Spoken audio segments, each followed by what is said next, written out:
I want to thank the committee for inviting me to testify today.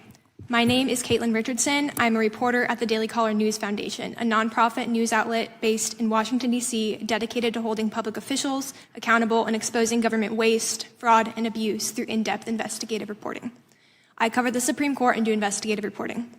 In September 2021, I started looking into the government's funding of censorship tools after finding that the National Science Foundation had launched a program awarding grants to researchers to develop projects aimed at combating misinformation. What I discovered was a multi-million-dollar effort to build what I call a censorship industrial complex, using taxpayer dollars as seed funding for various projects.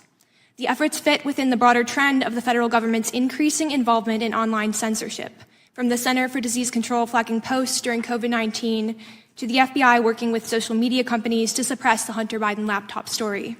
In September 2021, the National Science Foundation awarded $750,000 each to 12 teams of researchers as part of a new research track within its Convergence Accelerator program titled Trust and Authenticity in Communication Systems. Proposals range from fact-checking tools that warn journalists when publishing content may result in outcomes like polarizing discourse or perpetuating false narratives. 6 projects, which are currently ongoing, advanced in 2022 to the second stage and received an additional $5 million in funding. One, a digital dashboard called Course Correct, aims to help journalists locate and correct misinformation.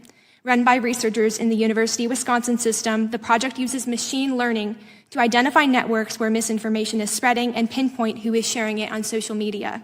It highlights issues like vaccine hesitancy and electoral skepticism as areas of special interest. Another AI-based grant project by the company Medan aims to curb racially targeted misinformation by developing algorithms that scan millions of posts and map them to misinformation narratives. The Convergence Accelerator program is not the only way the NSF has steered taxpayer dollars towards the development of censorship tools. The NSF awarded the University of Washington $550,000 to develop language technologies that detect and intervene in hate speech and discriminatory language like sexist, racist, homophobic microaggressions. It awarded the University of Houston $50,000 to develop an online dashboard with misinformation forecast trends. It also approved $324,000 in 2022 for a summer camp at Old Dominion University to teach students about the rapidly growing research area of disinformation detection and analytics, which is scheduled to happen again this summer.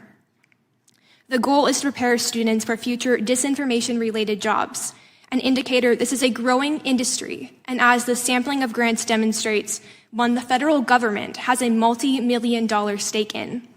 Even as a lawsuit challenging the federal government's communications with social media companies to censor speech progresses to the Supreme Court, these grants and the tools they are developing have received comparatively little attention.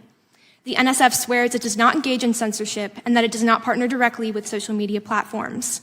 But taxpayer dollars spent on projects that do are still troubling, as were the agency's responses to straightforward questions about its programs. When I reported on Convergence Accelerator grants shortly after their announcement, the NSF devised an official media strategy instructing research teams to highlight pro-democracy nature of their projects. I only know this thanks to emails unveiled in a report this committee put out today. Again, when I wrote for the Daily Caller News Foundation in early 2023 about projects that advanced to stage 2, emails from the committee report show they privately considered removing videos about the projects they were funding from YouTube.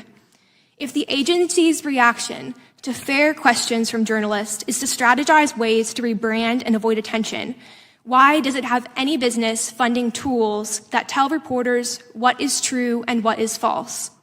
If their impulse is to hide information, how can projects it backs be trusted to sort out what information is authoritative? The government is not the arbiter of truth. Our founders understood this, which is why we have a First Amendment. They understood the danger of the government telling people what they should believe and targeting opinions that cut against the official narrative. Pursuing information control by funding outside organizations is no less a threat to free speech and freedom of the press than a tyrannical government. Thank you.